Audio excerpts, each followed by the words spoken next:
Hello, and welcome to video 13 of our Flipped History series. In this video, there are two learning intentions. The first learning intention is to describe the religious orders in New France. And the success criteria is I can name the different religious orders and describe their purposes in New France. The second learning intention is to explain evangelization. And the success criteria is I can describe the concept of evangelization and explain how it was practiced in New France.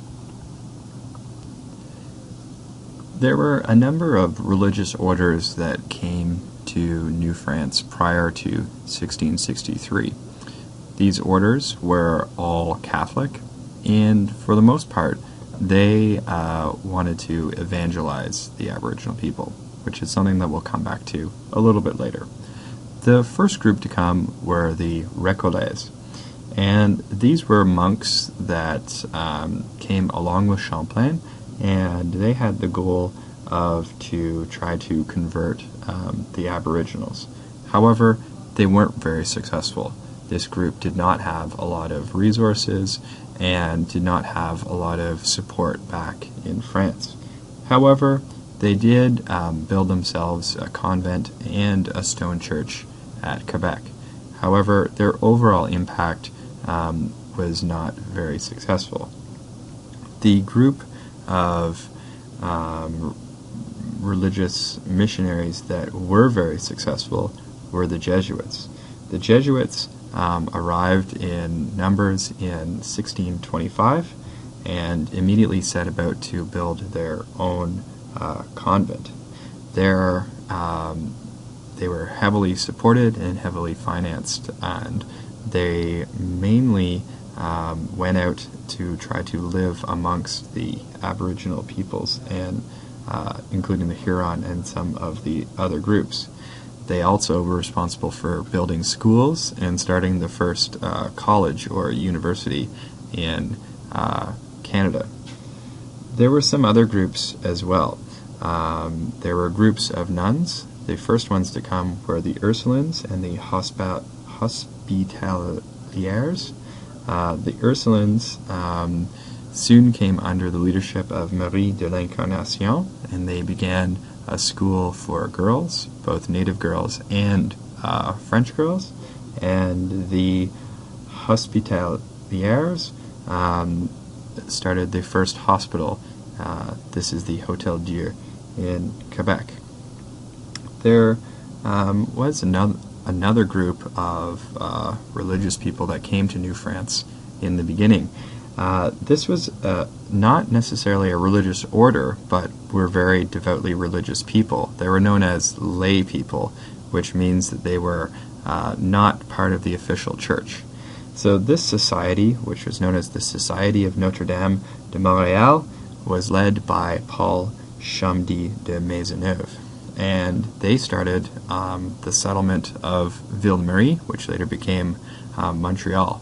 And it was designed to be a religious settlement that they would then bring Aboriginal people into it and convert them to Christianity.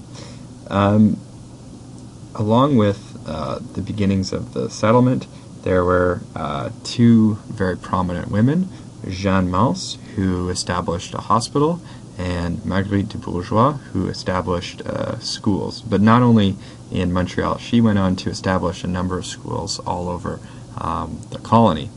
Now, these people weren't very successful at settling. However, Montreal, because of its geographic location, began to become very important for the fur trade.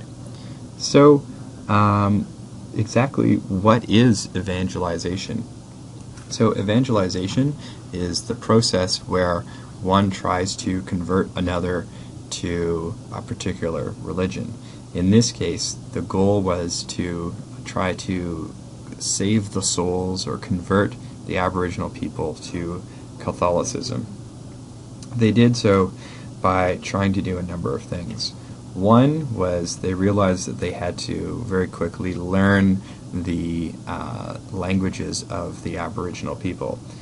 The Jesuits also sought to destroy the power of the shaman, to try to undermine the spiritual beliefs of the Aboriginal people, and they also tried converting people. At first, they tried to bring boys and girls to their schools and try to educate them in the French way. However, this wasn't really that successful.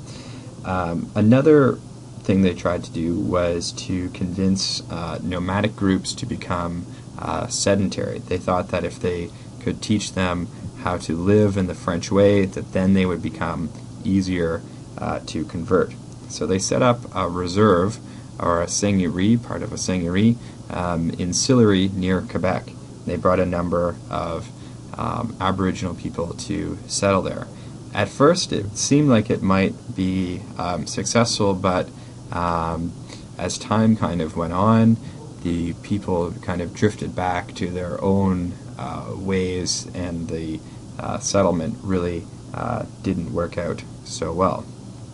The Jesuits also tried the kind of weight in numbers to try to evangelize. So they started something called the Jesuit Relations in 1632. These were the reports and descriptions that they sent back to France, and they're a wealth of information that we have about this time period. As well, the Jesuit Relations were kind of propaganda and used to recruit other people to come to New France to act as missionaries as well. So, kind of in conclusion, the efforts at converting the Aboriginal people were numerous, and they tried a number of different methods, but overall they weren't very successful. Thanks for watching this video, and when you're doing your summary, please keep in mind the following essential question: what happens when cultures collide?